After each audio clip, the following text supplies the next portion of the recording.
All right, welcome everyone to the NACD Monthly Urban and Community Conservation Webinar.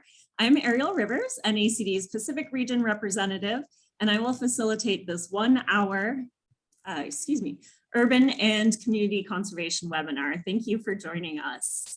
Today we will hear from Joe Heller of the Office of Urban Agriculture and Innovative Production, and we'll record the webinar and post it on NACD's website along with a PDF of the presentation for future access.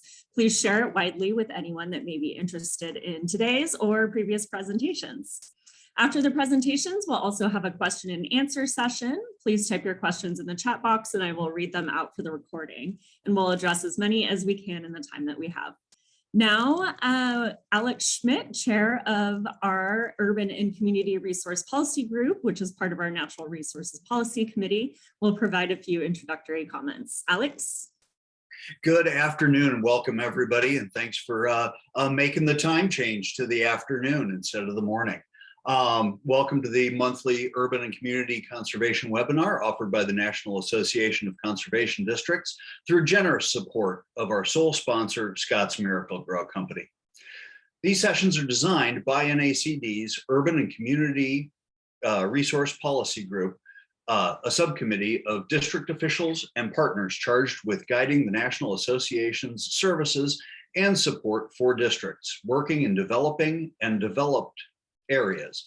Through goals, or our goals through these webinars is to help districts share what they are doing in their communities nationwide and enable them to learn from each other and from various partner agencies and organizations, which really exciting that we've got NRCS here today to talk to us.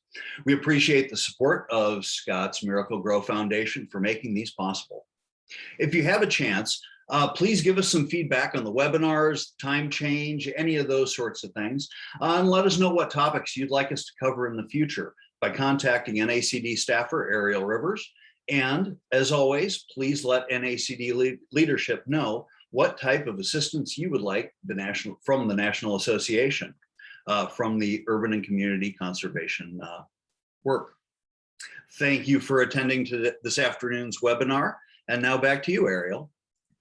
All right, great. Thank you, Alex. And now I will introduce our speaker today, Joseph Heller of the USDA.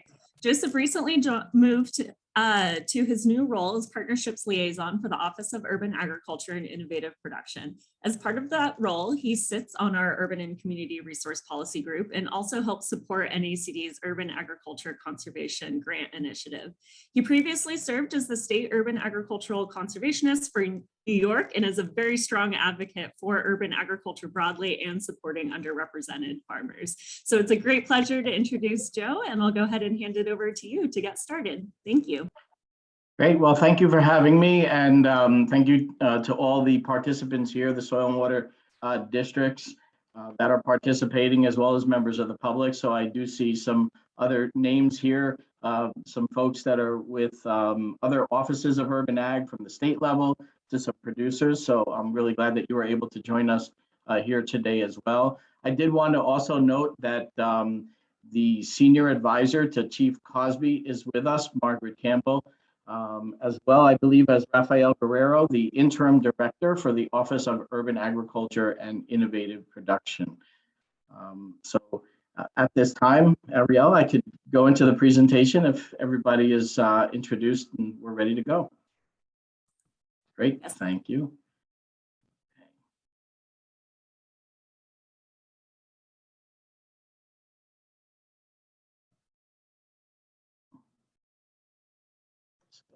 Let me know if you're seeing the screen.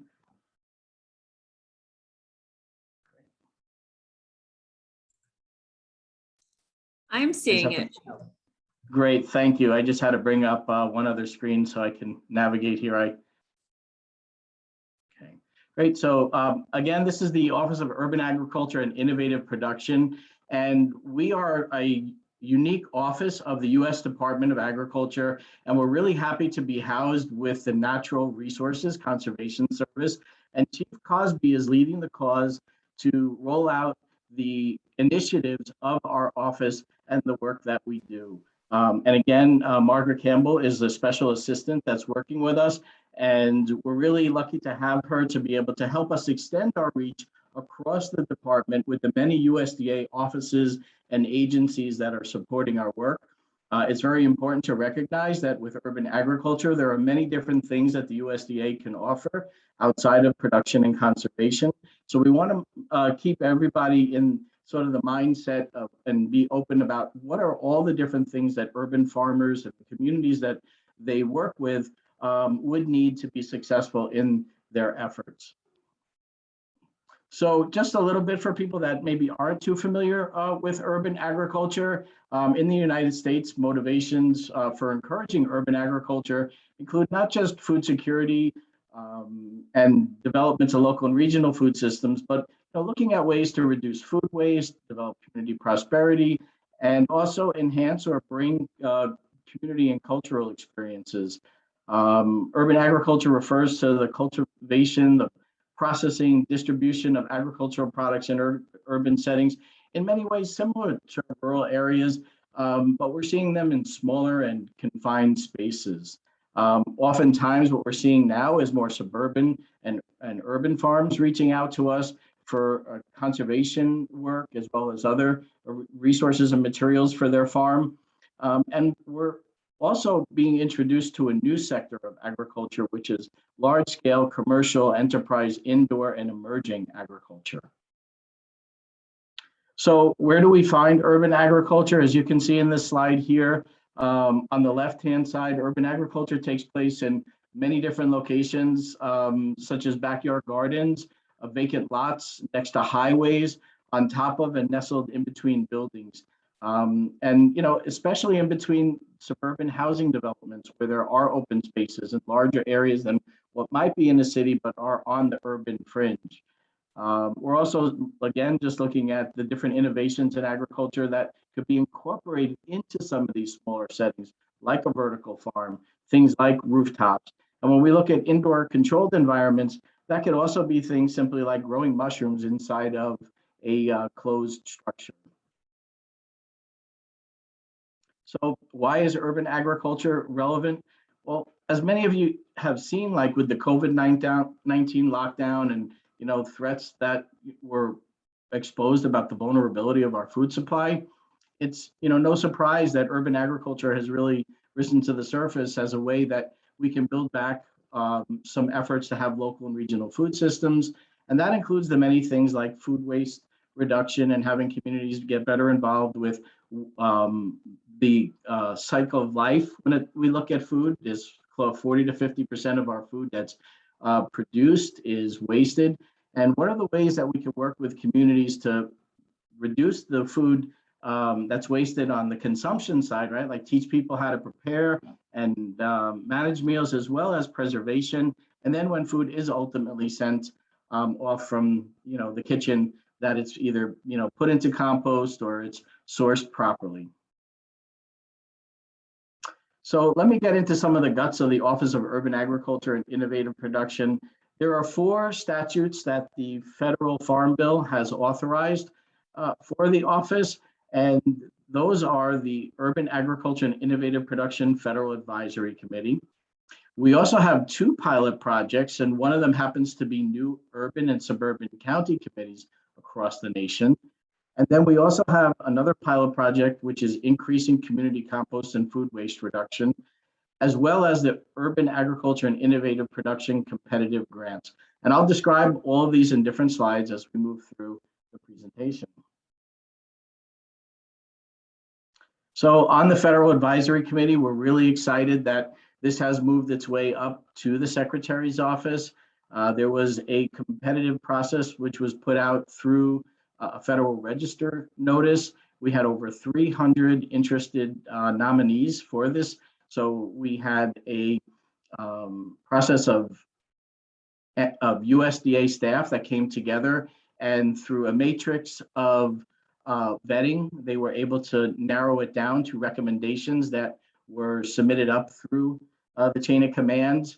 And the 12 members, which you can see here, are individuals that represent a broad range of the spectrum that would be involved in this committee. Of course, there are agricultural producers and those that do innovative work.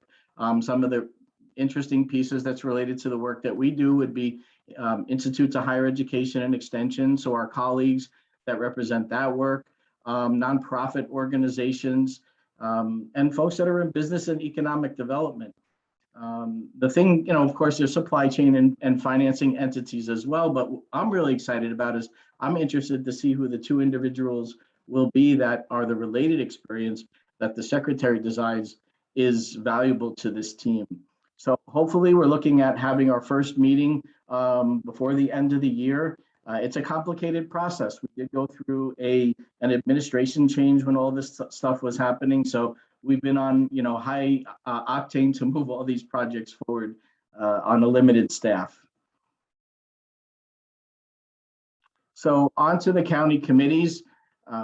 Again, we did have a process where we looked at different attributes of the different locations of where these committees would be selected over the first 2 years for 2020 and 2021. Originally, there were only 10 locations that were required by the Farm Bill statute. 11 were put in place. It was hard to select any one location across the nation against another to be here. So we have a good selection of cities across the nation that will be representing these areas. It's my understanding from leadership that there will be future county committees coming on board. I'm hoping sooner than later. I've had the privilege of looking at the list that is being currently vetted, and hopefully we'll have an announcement soon. So really good things that are coming, and kind of like a teaser to keep you coming back. So we do have these great funding opportunities that we offered over the past 2 years.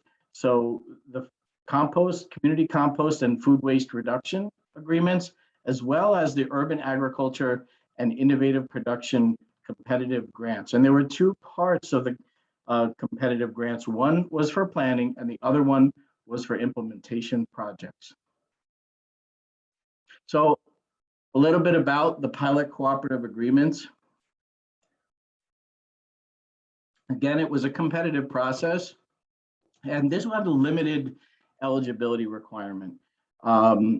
It was only eligible to cities or townships, county governments, Native American and tribal governments, special districts like soil and water districts, as well as state governments. We would hope that a lot of the opportunities for composting and food waste reduction related to urban agriculture would also apply to the granting program that we currently have as well. Let me just clarify that. So the entities or groups, the nonprofits that did not fall into this eligibility would be applicable to the other grants that we are offering. I think I went too far. So this is an example of a 2020 project. They're not really required to send us reports until the end of this fiscal year. So the first year's projects are now starting to come in. We do have some that have requested funding, and within their request, they said, hey, we just want to give you a heads up of what we're working on. And this is the Prince William County Public Schools Food Waste Composting and Education Pilot. And there is a specific to a school district that they're working with. And they came up with these series of posters that are throughout the school. But with that, it's an entire education campaign. So they have this video, but I was just a little nervous about trying to play a video during the presentation. It's about 4 minutes long. And throughout this entire video, it shows all the people that would be involved, the different things that they would have to do. I was really excited because it did go into the kitchen and talked with the staff there on how they were preparing and taking the food that would go into the waste stream, as well as teaching the children. And I just took clips about the different places they would put the food waste, or whether it was a non-recyclable product and so forth. And then it not only was in the cafeteria area, but also throughout the classroom and the school.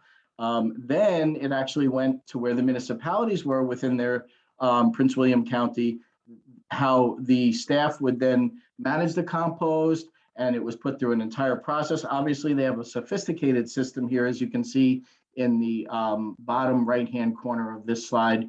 And then I didn't put in the pictures because they're not ready, because they're only in their first year, of how they would then be taking that compost and distributing it out to other uses within the county, whether it was for community gardens or the parks and recreation. So I'll be excited to follow up on that. The one thing again that I wanted to show here was it wasn't just three steps, it was the food sharing piece. When we look at innovation, how are we innovatively reducing, food waste in our communities? Not just like looking at a compost project where they want to put in a bin and turn the compost, which is very important, but taking it to that next level, like what you see here, what this particular community had done. So here's a new project. This one is just funded under 2021. It's hot off the press. It's in Florida, and theirs is a curbside food waste collection program. So what they're looking to do is put out these buckets, and they have this education campaign on what can and can't be composted from the kitchen and from the home. And they also have some useful tips as well, like I said, on the front end side of consuming foods, on how to prepare and store foods so that it doesn't make its way into the waste stream. So we're looking for the sort of advanced level of this project and the success moving forward. So on to the competitive grants. We were really, we had more applications than we could fund. So it was exciting to see that we had over 300 applicants to this program, but yet, unfortunately not able to make the reach of being able to successfully fund more in this competitive process. So we're hoping that future budgets will allow us to continue the great work that are in these grants, so that we can fund more projects. But we're all familiar with the competitiveness of grants. And I would have to say, throughout both funding streams, districts were either mentioned as a partner or a collaborator or somewhere in the process. Many of the soil and water districts around the nation had a tag to some of these projects. Whether or not they receive funding, I just know that they were mentioned in many. So our competitive grants program are to support urban agriculture and innovative production activities in those two areas. And really what we're looking at in this is food access. So our first 2 years of grants really surrounded this particular topic. And the Food Access Atlas, which is something that's online by the Economic Research Service, was part of some of the eligibility criteria that we were looking for in terms of trying to increase the amount of food that's healthy and fresh in urban areas. So this had 4 categories of eligibility, and there were nonprofit organizations, units of local government, tribal, and schools that serve K through 12. So oftentimes people will say, well, what's the point if a business can't apply? Well, I think there was some merit in saying that there was some fear that it would be over competition with maybe nonprofits. And the thought is that perhaps nonprofits would then be able to subgrant this work to others, as well as units of government in here. I would say that nonprofits made up the majority of the applicants that we were seeing in this particular part of the funding. So I just want to highlight here a 2021 project that, again, hot off the press, one of the projects that they're looking at. And as we look around the nation, many of our soil and water districts and NRCS field staff are saying, this is coming out quick. We're not really prepared for it. And what I like to say is, as planners, let's take a step back. Let's look at our communities. Let's evaluate what the assets are. Where are there currently urban farms? Where, can we work with municipalities to loosen restrictions on policies? How can we work creatively with other organizations? Like there was a great project with one of the districts that has presented at our meetings, working with a military installation and a tribal nation. And those projects together really in the planning process, really pulled together a great project that connected the community. So again, here with this Newburgh Urban Farm and Food Initiative in New York, they're developing a comprehensive urban ag plan for the city. These are creative grant writing folks. They've done really well. They've had HUD grants in the past that were through the city that filtered down to their organization. So really looking forward to following this project and seeing the great things that they'll be able to do as well. Just on to some other responsibilities outside of the several that I've mentioned is that we're part of our work is to manage programs across the board. So things like community gardens, urban farms, rooftop agriculture, and indoor vertical production. So our programs in itself should really have more strength in offering technical support in these areas. So we're growing, we're here for 2 years, we have a limited staff, but over time, as this office evolves, these are the different technical disciplines that we're going to need to have in place to really move things forward. And you'll see through the presentation, some of these are highlighted as ideas that we're looking to put together in our future plan for the office. So just down here, I wanted to take a look at coordinating networks of community gardens, facilitating connections to local food banks. So to tie into some of that work with the grantees that we have, I would encourage everybody to go to the farmers.gov/website. And if there are projects that we've funded in your communities, it would be great to make some connections to see where we can work with them to assist in this process with connecting food banks, working with urban farms, suburban farms, and seeing where some of these partnerships can lead as we look to connecting thoughtfully on bringing good food to our communities. What we're hoping to do, and I just want to jump back a little bit to the county committees for a moment, is those are an opportunity for us to really engage with the communities in areas in urban agriculture that we haven't had in the past. Those county committee members, they play a key role in supporting the communities broadly. So we're hoping that many of the different entities that are involved in food systems would be involved in these new county committee locations throughout our nation. And then as we build them out across the country, seeing future engagement. So that's the voice, just like a soil and water district has a board and the voice of how your programs are carried out. Those committees will soon be able to have a voice for how programs are carried out in urban areas as well. So just some ideas on what we're working on internally within USDA across the department. Our staff has been meeting with the national, or is involved in meeting with the National Institute of Food and Agriculture, or NIFA, and they have a competitive grants program to look at research, education, and extension activities. And that's tied to our new federal advisory committee. This is a $10 million program.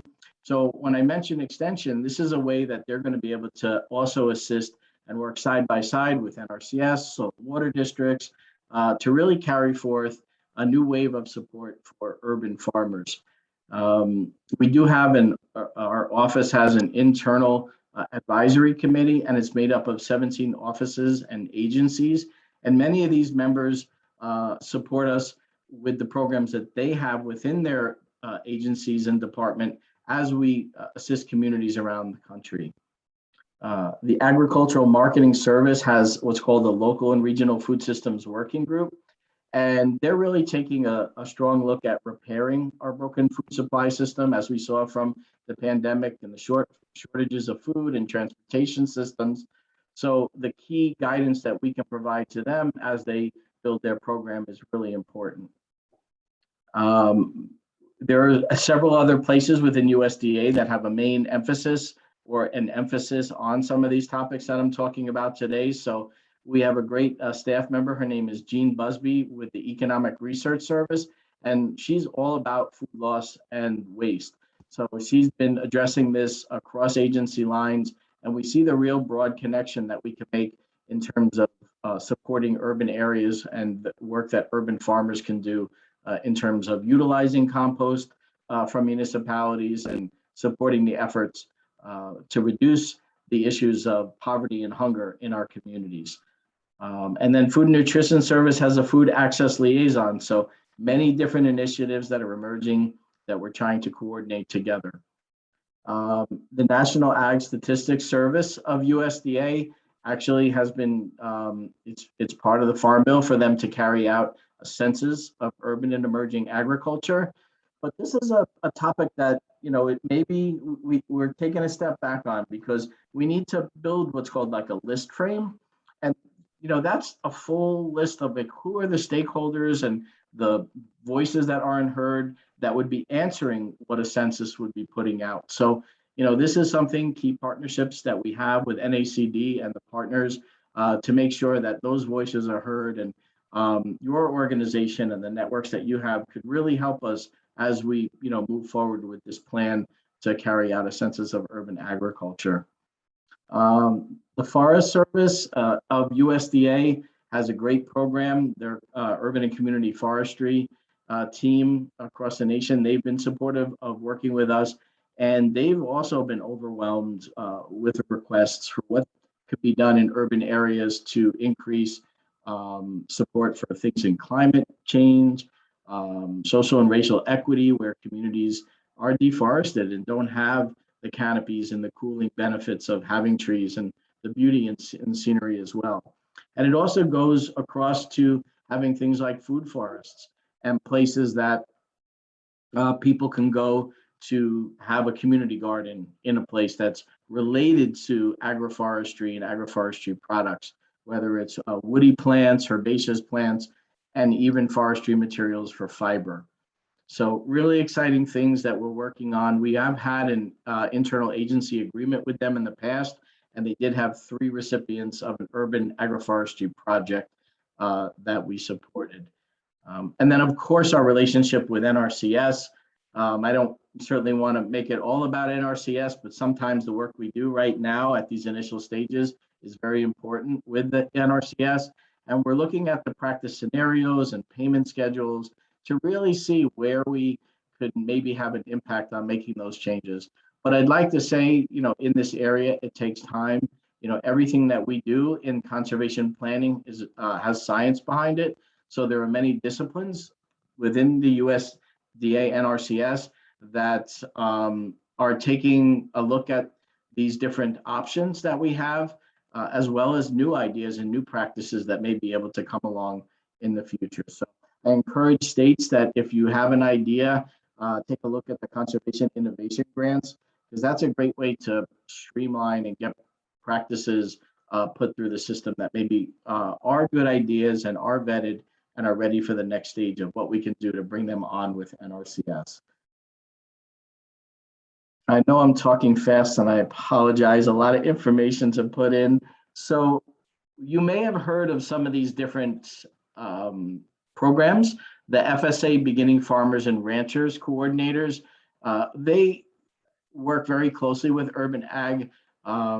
Sarah Campbell, who's our national leader for this, she's been working with one of her staff and her Jenna Siegel, who's on that team as well, to work with the urban sector of beginning farmers.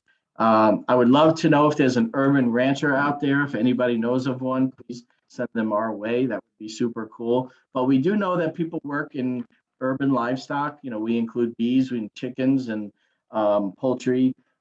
So, we do want to be able to address that as it's an emerging area of interest also. And then also the Ag Marketing Service is looking to develop regional food enterprise centers with staff around the nation that could potentially work very closely with us in these new NRCS and FSA offices located where the county committees are. Again, I mentioned the National Institute of Food and Agriculture, and they have a great National Urban Extension Leaders Program. I'm just going to try to pull that up. Yeah, see if this work. So they have a great website, and I would encourage everybody to maybe go there, and they have a Find Your Urban Extension Office link. And then they talk a little bit about the kind of work that they do. So I see that there are great opportunities for collaboration here with this staff. So in one of the areas that I know personally, being an urban conservationist, was that I lacked the knowledge and experience to really help anybody that was doing controlled environmental agriculture. So I may be able to tell you a little bit about pH of the water, or if there was some issues with pipes and pressure and stuff. But really, Extension has some staff that could walk people, through a problem that they may be having on their urban farm. So I will make sure that I put that link in the chat box as well. And then again, we encourage people to look at food policy councils. They're generally leaders in their communities when they're looking at, the challenges that are faced with food access in their cities. And many of them are starting to include language of urban agriculture. So good groups to bring in to your fold when you're taking a look at assessing urban agriculture as conservation planners. What are the needs and opportunities? And as you build out your programs over the next year or so, if you're just starting, you'll have a good basis for stakeholders to help you navigate, working in this area. So some of the accomplishments from 2020 to 2021, we've had 37 community compost and food waste reduction agreements with just over a little $3 million awarded.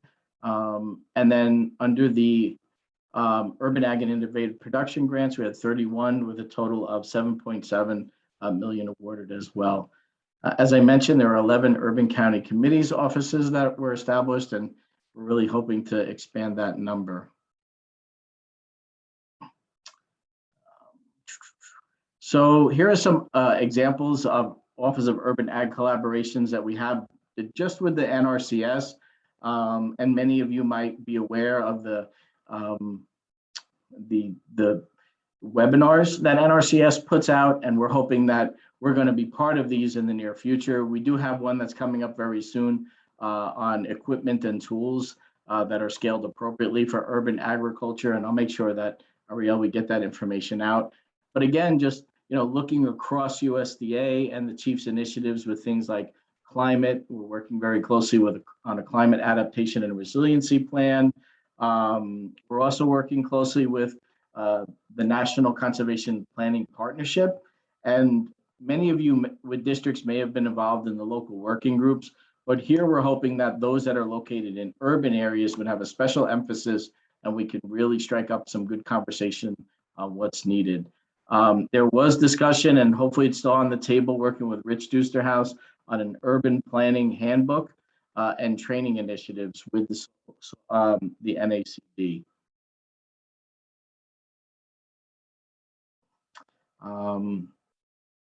I throw up this slide because, as I mentioned, we are working across department lines, and this particular product that you're seeing here was developed by the Ag Marketing Service, and it really just shows under land conservation, production, processing, aggregation, distribution, and markets where someone would come to look for program funding if they had a specific need. So I had worked with this farmer when I was in New York, and this is Simon. And Simon had come to me with a bunch of other producers that were actually renting land from a nonprofit that was from philanthropy. And that organization actually did end up going, the Chester Agricultural Center, going into an agricultural land easement. So some of the topics that were in that last slide are now in this slide. So Simon works with us. He's actually had an environmental qualities incentives program, organic initiative, contract with us. And you can see below with the conservation plan, some of the things that NRCS has funded here. Simon is high performing. So, he right away, he was able to get into many of the soil health practices, as you can see in the picture, crop residue, seasonal high tunnel, nutrient management, irrigation, water management. I will tell you though, we did struggle with the irrigation stuff because it was challenging for him to pay for the different things that we wanted to include in a system that he felt he could have done cheaper. That's just a simple fact. But nonetheless, working in these smaller environments on these smaller farms, I know the picture is a little deceiving. It looks like there's a bigger background than there really is, but this is an urban farmer in a suburban community. Simon followed the path and went back to FSA, and he was able to get his organic cost share through the Farm Service Agency, and he's an organic certified producer. What we're trying to work with Simon on, and that's why they're in red, these are not hashed out yet, is a more of a path to success with working with USDA. So under processing, value added producer grants, they're with rural development. However, they're not restricted in rural areas. So how can Simon take his tomatoes and turn it into tomato sauce? And what we're looking to do here is that is the tomato sauce that he made on a very small scale, but how can he scale up? How can he get funding to develop new products and marketing his products in a way that he can make more money? So some of the things we were thinking of was after he gets it all up and running and he has his marketing plan, he can possibly apply for a regional food systems partnership grant and take a look at where he can expand his operation. One of them is that Amy's Kitchen is expanding in his area, and maybe since he's organic, he can sell his tomatoes directly to Amy's. The other thing is maybe the tomato sauce, he can write a farm to school grant and get his procurement paperwork together so that he can sell to a local school district. I shouldn't just say he and his wife are both running that business.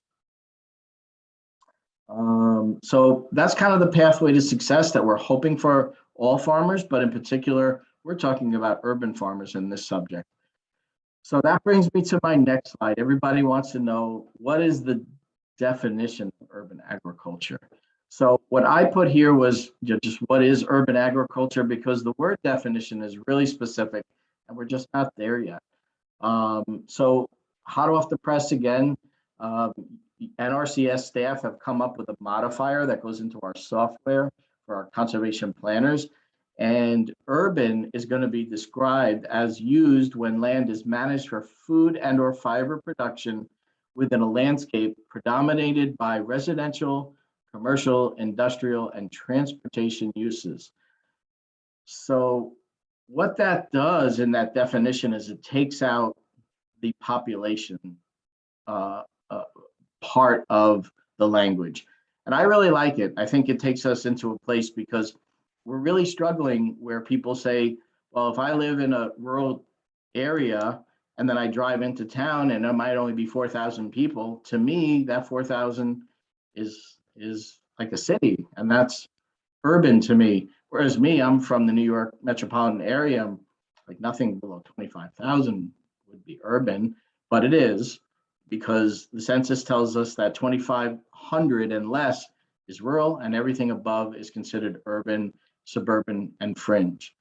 So in New York, when we looked at this, when I worked there, we were trying to figure out what the best way to fund our projects in urban areas was. So we took the 50,000 census mark for urban agriculture. And because we realized the suburban fringe was so important, and many of these residential and sort of rural landscapes did have urban type farms that were very important to the overall system of a food system in an urban area. So those lighter colored images around are a 2-mile buffer of the 50,000 zone.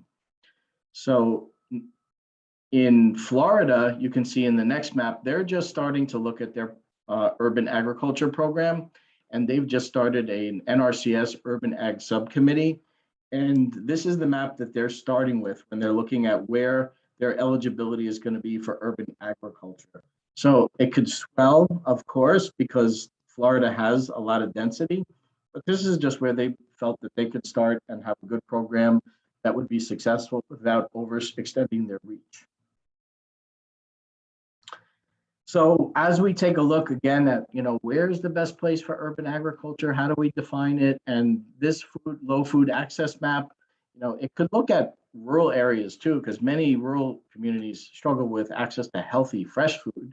Oftentimes it's referred to as a food desert, but the problem with describing a food desert is that it doesn't really address the issue of the fact that there may be food present there, but it's not healthy food. It could be canned food and processed food, but it's really not the type of food that is known by medical science that's healthy for us.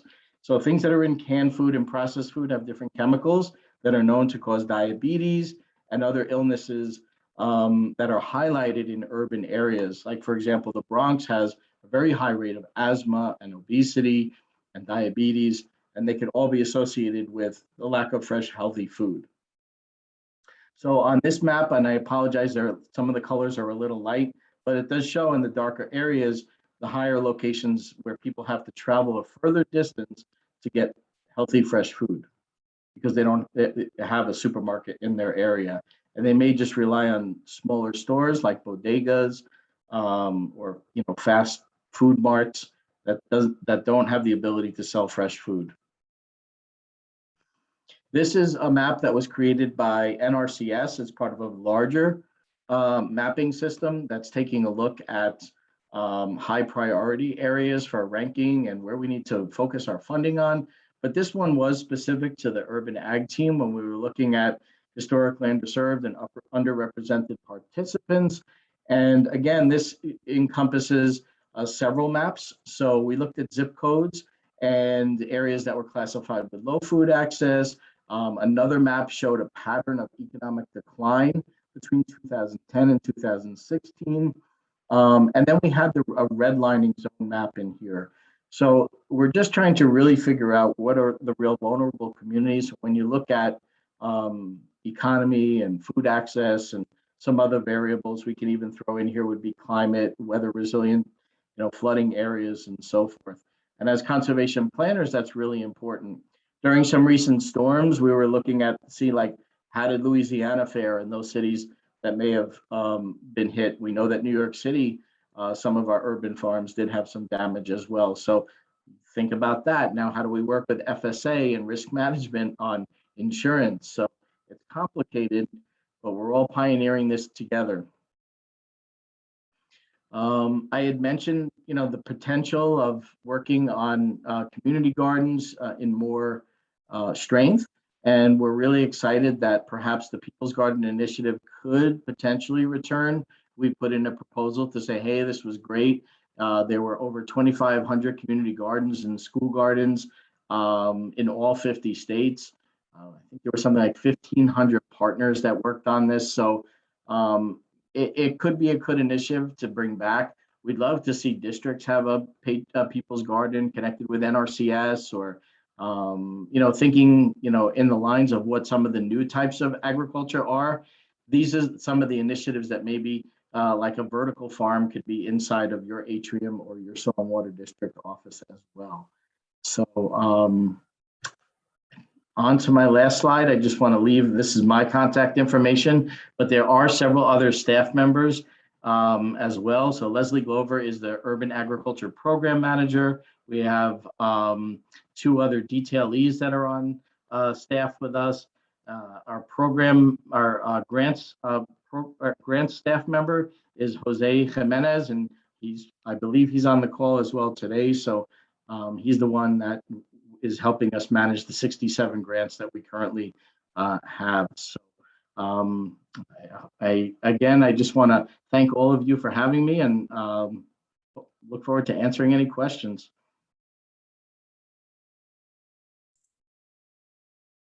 All right, great. Thank you, Joe. There's some really great information here. We did have one question if we will be sharing these resources, and I will send out the link to the presentation once we get that up on YouTube, as well as any other additional information related to the farmers.gov website as well. So now we'll take a couple questions. So please, if you have not already, put your questions in the chat box and I'll read those out loud so that we can make sure to capture those for the recording. So we have a few already, Joe. Has there been any movement on the selection of representatives from the private sector for the Federal Advisory Committee for Urban Ag? If the selections have been made, will notifications be made to those who were not selected? You may or may not know the answer to those questions. I believe that, like I said, the recommendations that our office pulled together were sent to the secretary's office. So we're waiting, and I see Margaret has her camera on. I'd like to defer to her because she's been taking the lead on executing those nominations. Yeah, hi, thank you, Joe.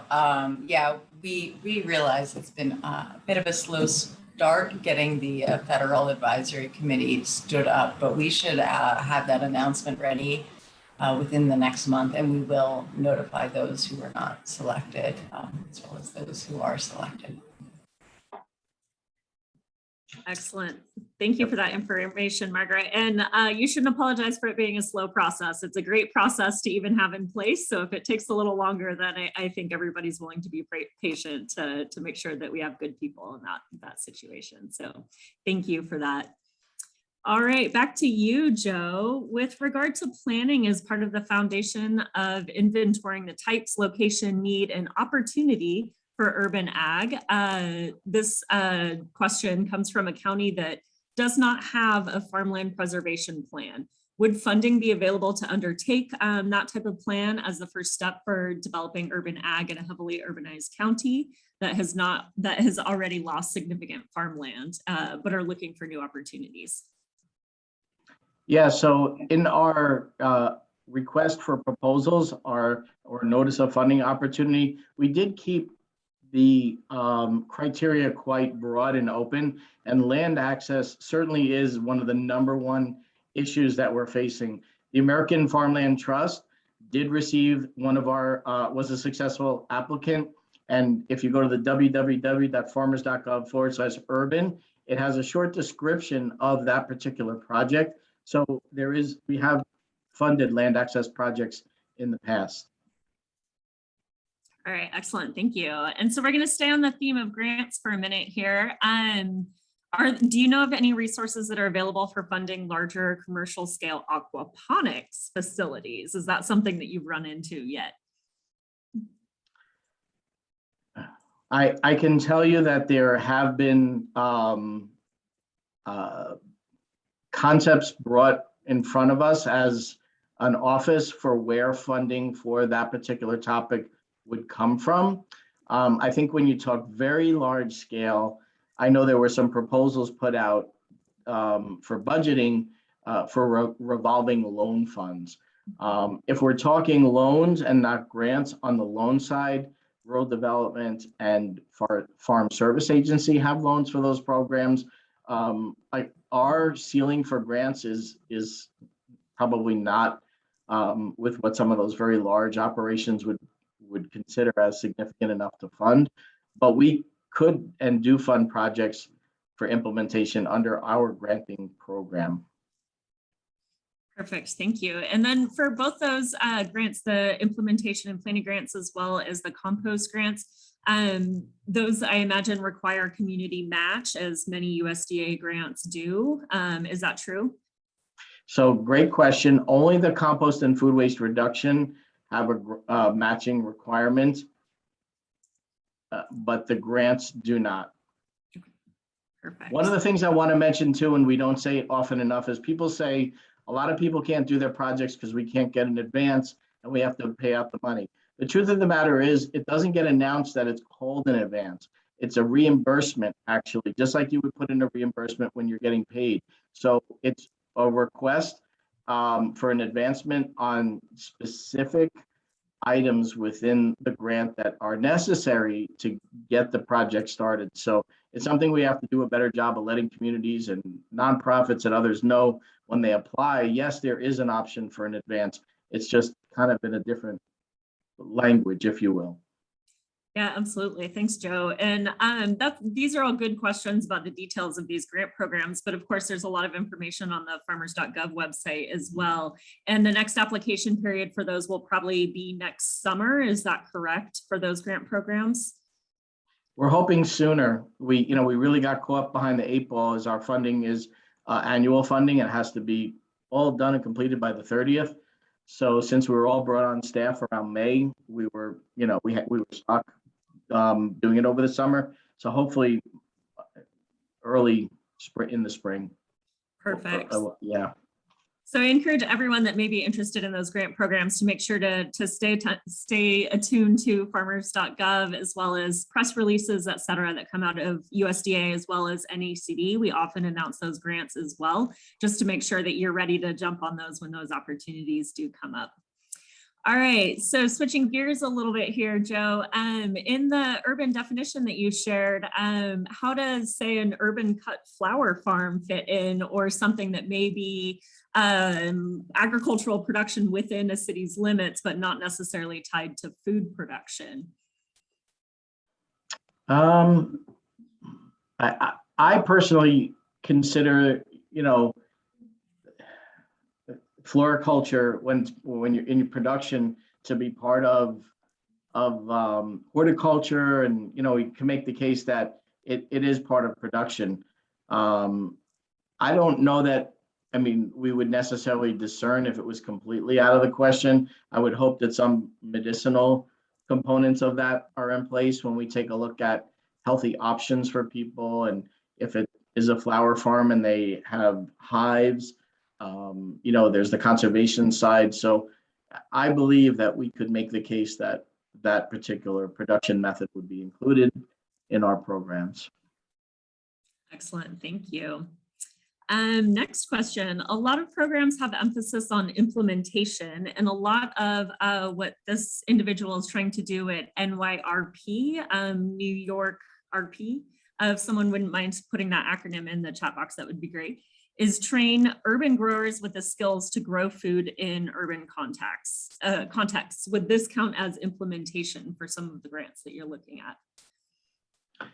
Yeah, so when we're looking at planning, is if there was a planning grant, or there was the planning in place and you're looking to implement an existing plan, I think that a grant could be written to carry out the training and education to support the staff, the materials. If it was, an urban farm and you needed to lease land to teach people how to grow, you could get paid for that as a lease throughout the time of the contract award. So absolutely, that is something that could be funded within our project. Schools K through 12 are encouraged to apply to do that as well. Excellent, thank you. And that was the New York Restoration Project. That was the RP. So you might know them in some of your previous work as well. So I just linked again the farmers.gov website that includes all of the list of previous grantees, which is a really helpful resource for people to look at as well in terms of thinking about their own projects and how they might be able to fit into these grant programs too. So I have one last question for you, Joe, before we wrap up here. You've listed, as you said, you were speaking really fast because there's a ton of information out there. So I'm curious, from your perspective, you have a conservation district background as well. And so from your perspective, what are some of the most exciting or interesting opportunities for conservation districts as they think about how to engage with the urban agriculture space? Thank you for that question. And I think what we're seeing here, especially because I have a bit of climate on the mind, is since conservation districts have such great relations with municipalities, what are some of the things we can work on to develop more urban conservation related projects when we look at things like stormwater and erosion, heat islands, sea level rise? So what are those things in context that we can do? What are the urban conservation initiatives that NRCS in particular could look at? What are the threatened and endangered species that are surrounding urban areas that we can pull together programs within the district and NRCS to have a partnership to really make the case for what we need to do to stand up more conservation work in urban areas? So I think that might be one thing that a district can tailor. The other piece is working with municipalities on their policies related to urban ag. So access to water is a big issue. Chicago just came out with a really great resource on that. With leases, we can't have a lease with somebody, like looking at the NRCS perspective, with for a high tunnel if it's a limited amount of time. So working closely, explaining and teaching to municipalities and planners the benefits and importance of urban agriculture and open space and land access, I think that would be really great. And also helping string together the stakeholders. So land trusts, they're knowledgeable about like the value of land in urban areas.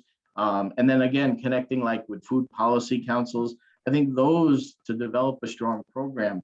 What Nora was able to do in the state of Washington she linked together many stakeholders. And again, she pulled together a project with a military base and tribal. I know I'm repeating myself, but I thought that was a great project. And of course, what's happening in Maryland with St. George, the soil and water, being able to really collectively use those funds that NACD receives through NRCS to be that champion in the community that brings urban agriculture together.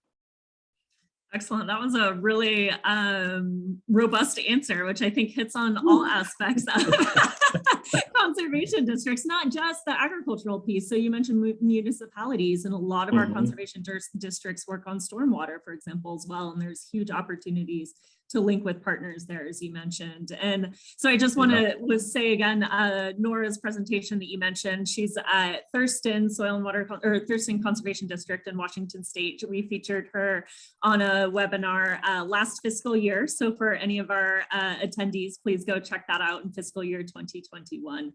All right, Joe, so I'm going to steal your thunder for half a second. You mentioned a few of our urban agriculture conservation grantees. So I would like to make the first sort of preliminary announcement that we will be running that joint program again this year with NRCS. So we're thrilled.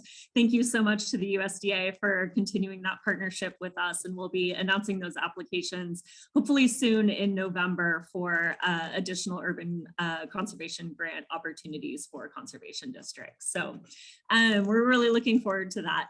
And on that note, Joe, thank you again for your wonderful presentation today. Next month, we'll be featuring the organization Restore America's Estuaries on November 17th.